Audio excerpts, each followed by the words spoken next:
I suppose we've talked about pre-production, tracking. I don't know if, because what you've said in interviews before about not really necessarily having any given techniques that you repeat all the time. So I suppose that's a difficult one that I can't actually ask you what's your favourite this technique or that technique. Well, but what was the last technique that you used that jumped out at you? Well, I think it's probably disingenuous for me to say that I do. I mean, I certainly don't do things differently every time. I have a mix template I use for mixes.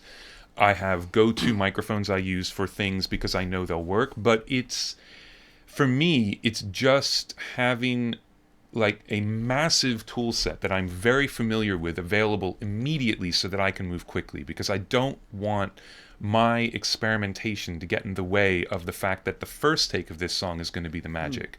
So I need to slam up a ton of microphones, be able to push up faders, say, yep, that's definitely going to work. And if it doesn't work, I know it's a problem with the instruments or the room or the player or the arrangement, not that I've decided to try something I read about in a magazine and it's not working. Yeah. So I do use quite a bit of the same stuff all the time because I know it works, and then just sort of based on what I hear, then that informs everything else I do, and I'll go out into the weeds from there. Sure. Your mixes are quite often very tight in terms of ambient spaces. You don't have that big reverb thing very often because and as a matter of taste thing. Do you approach miking the kit in that way? Kind of. I mean, I spent so many years tracking for Rick Rubin and people like that, where it's not higher pressure because of anything they're doing, but you're in expensive sessions with experienced bands and you need to cover yourself and move quickly and have everything sound great. So because of that, I've gotten very used to multi-miking almost to a fault. I mean, not 30 microphones, but there could be 15 to 18 microphones in a drum kit. So close mics are a big part of the drum sound for that reason, but also because when I mix, all of the ambience is actually coming from crushing the hell out of close mics, and all the ambience within the kit comes up rather than distant room mics and things like that. So I mean, really standard kick inside and outside, and if I had to pick something, I suppose an AKG D112 inside, a 47 FET outside. And is that just inside, or just barely inside? Yeah, because two reasons. I'm usually not recording things like Pantera, where you need to have a very, very clicky kick drum. So I like to have more low end in that inside mic. And then that also keeps the inside and outside mic lined up. So phase-wise, you're only an inch or so apart, which at the low frequencies doesn't matter at all, as opposed to being maybe a foot apart if you really stick that mic far inside. Then snare, top, if I can, an SM7, because it's just slightly more directional and a little more hi-fi than a 57, but it's that same thing.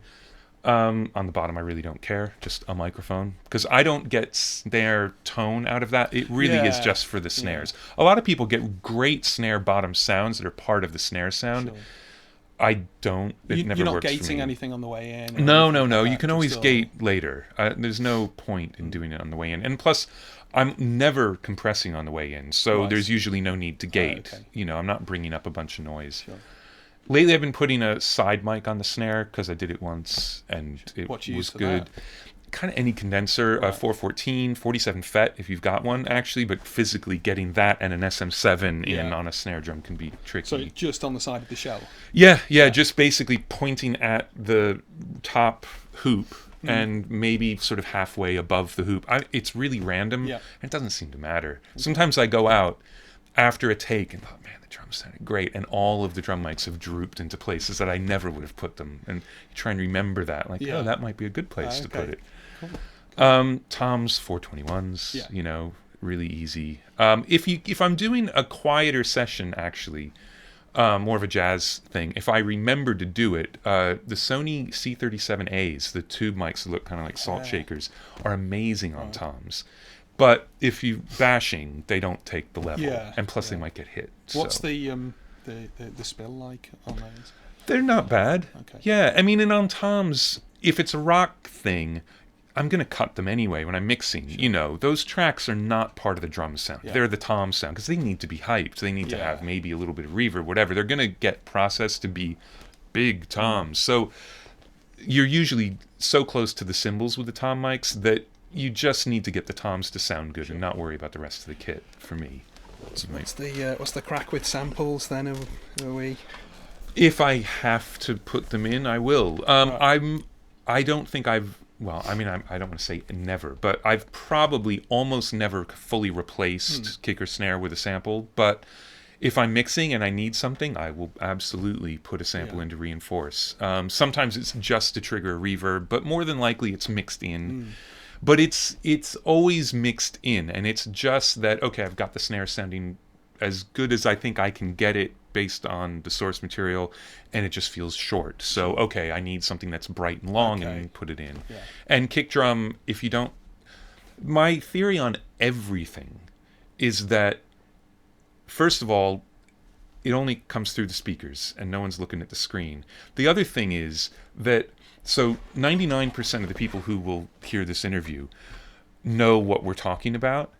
99.9% of the people who listen to music have absolutely no idea what we're talking about, and they don't care whether we use samples or not because they don't even know what it means. So if I can make a record that's more fun to listen to by using samples, I'm going to use samples. I used to have kind of, theories and ethics about things like that, and it doesn't work. I mean, I was working with a singer, amazing singer, who had done this incredible sort of ad-lib takeover the last chorus of a song, and it made the hairs on the back of your neck stand up every time you heard it until he dipped flat to the point where it was annoying, and then that took you completely out of the song. And this guy wanted to re-sing it because he said, no, you can't tune anything on the record, you can't tune it. So we did take after take after take and got something that he was okay with, and then I went back and tuned the first thing and let him listen to it, and fortunately, he was big enough to say, okay, you're right, this is about what we're hearing, not about whether or not you've tuned my vocal. I've had other vocalists who say it has to be a complete take. 2/3 of the way through a take, you lose concentration. You start thinking about, dinner. And so you get a line that's not as good, or just something physically happens. You need to swallow and you haven't, like I do right now.